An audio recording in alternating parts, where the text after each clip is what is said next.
Assalamualaikum warahmatullahi wabarakatuh. Salam dan bahagia.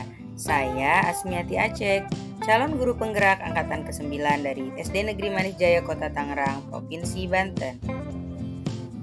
Dalam pendidikan guru penggerak ini, saya dibimbing oleh Bapak Marwan Husain, MPD, selaku fasilitator dari BGP Banten.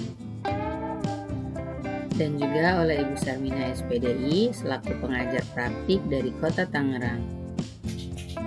Pada video kali ini saya akan menyampaikan koneksi antar materi modul 2.1 tentang pembelajaran berdiferensiasi.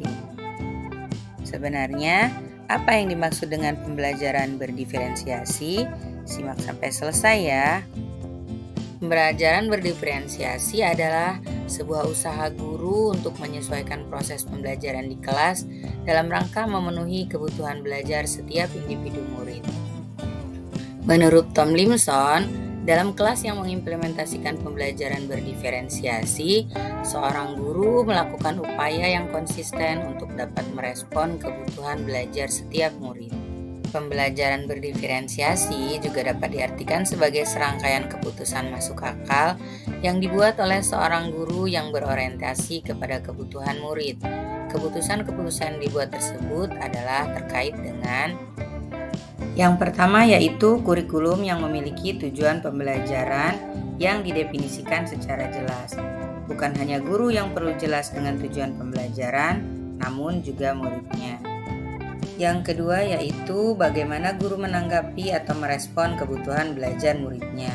Misalnya, apakah ia akan menggunakan sumber belajar yang berbeda, cara yang berbeda, dan penugasan serta penilaian yang berbeda.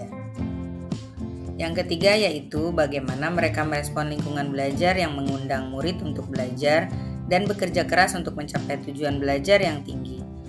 Guru memastikan setiap murid di kelasnya tahu bahwa akan selalu ada dukungan untuk murid-murid di sepanjang proses belajar mereka. Yang keempat yaitu manajemen kelas yang efektif, di mana seorang guru menciptakan prosedur, rutinitas maupun metode yang berbeda-beda, namun kegiatannya tetap dapat berjalan secara efektif. Dan yang kelima yaitu penilaian berkelanjutan.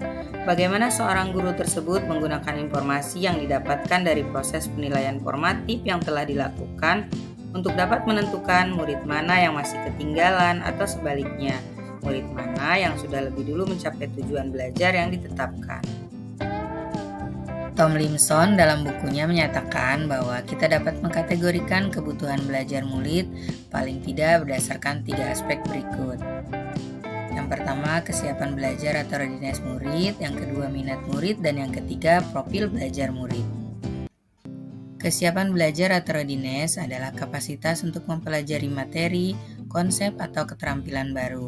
Dengan lingkungan belajar yang tepat dan dukungan yang memadai, mereka tetap dapat menguasai materi atau keterampilan dengan baik. Sedangkan minat merupakan suatu keadaan mental yang menghasilkan respon terarah kepada suatu situasi atau objek tertentu yang menyenangkan dan memberikan kepuasan diri. Menurut Tomlinson, tujuan melakukan pembelajaran yang berbasis minat diantaranya adalah sebagai berikut. Membantu murid menyadari bahwa ada kecocokan antara sekolah dan kecintaan mereka sendiri untuk belajar.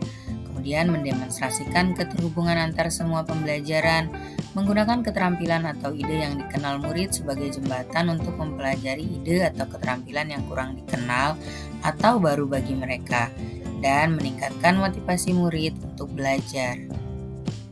Ada beberapa cara yang dapat dilakukan oleh guru untuk menarik minat murid, yaitu yang pertama, guru dapat menciptakan situasi pembelajaran yang menarik perhatian murid, misalnya dengan humor, menciptakan kejutan-kejutan, dan sebagainya. Yang kedua, menciptakan konteks pembelajaran yang dikaitkan dengan minat individu murid. Yang ketiga, mengkomunikasikan nilai manfaat dari apa yang dipelajari murid. Dan yang keempat, menciptakan kesempatan-kesempatan belajar di mana murid dapat memecahkan persoalan atau problem-based learning. Yang selanjutnya yaitu profil belajar. Profil belajar mengacu pada cara-cara bagaimana kita sebagai individu paling baik dalam belajar. Tujuan dari mengidentifikasi atau memetakan kebutuhan belajar murid berdasarkan profil belajar adalah untuk memberikan kesempatan kepada murid agar dapat belajar secara natural dan efisien. Profil belajar murid terkait dengan banyak faktor, yaitu preferensi terhadap lingkungan belajar. Misalnya ada anak yang tidak menyukai ruangan yang terlalu dingin, terlalu bising, dan sebagainya. Pengaruh budaya, contohnya ada anak yang pendiam, ada yang santai, ada yang ekspresif, dan sebagainya. Yang ketiga yaitu preferensi berdasarkan kecerdasan majemuk, di mana kita ketahui bahwa manusia memiliki 8 kecerdasan yang berbeda. Dan yang terakhir yaitu preferensi gaya belajar, di mana ada 3 gaya belajar, yaitu gaya belajar visual, auditori, dan kinestetik. Gaya belajar adalah bagaimana murid memilih, memperoleh, memproses, dan mengingat informasi baru. Secara umum, gaya belajar ada 3, yaitu gaya belajar visual, auditori, dan kinestetik. Gaya belajar visual yaitu belajar dengan melihat, auditori yaitu belajar dengan mendengar, dan kinestetik yaitu belajar sambil melakukan. Pembelajaran berdiferensiasi dapat membantu murid mencapai hasil yang optimal apabila guru menerapkan 3 strategi diferensiasi secara tepat, yaitu yang pertama, diferensiasi konten, di mana guru menyesuaikan materi atau konten pembelajaran sesuai dengan kebutuhan murid yang beragam, dengan memperhatikan kesiapan, minat, dan profil belajar murid.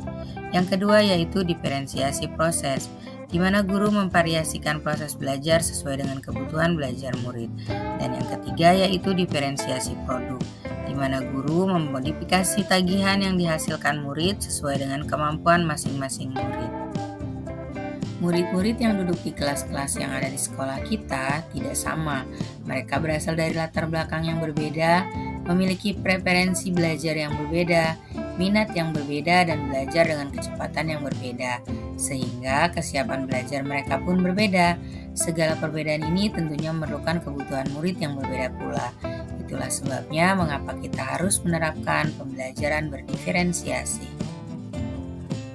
Selanjutnya yaitu saya akan membuat kaitan materi antara modul 1.1 sampai dengan 1.4 dengan modul 2.1. Menurut Ki Hajar Dewantara, pendidikan adalah menuntun segala kodrat yang ada pada anak-anak agar mereka mencapai keselamatan yang setinggi-tingginya.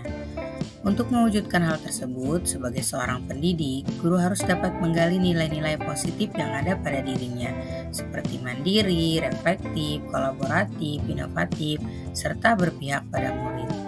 Nilai-nilai positif tersebut menjadi modal bagi seorang guru untuk berkolaborasi dengan rekan kerja lainnya, saling mendukung satu sama lain, dengan cara membuat visi atau mimpi yang dirancang bersama dan dapat dirancang menggunakan kanvas bagja. Dengan dirancangnya visi bersama-sama, maka selanjutnya guru dapat menerapkan disiplin positif di sekolah agar terwujud suasana sekolah yang aman, nyaman, dan kondusif bagi murid.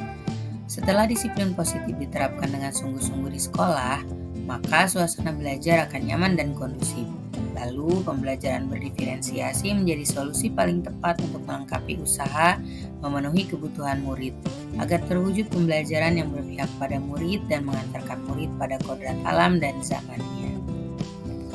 Demikian tadi video tentang koneksi antar materi modul 2.1. Semoga bermanfaat. Terima kasih atas perhatiannya. Salam dan bahagia. Assalamualaikum warahmatullahi wabarakatuh.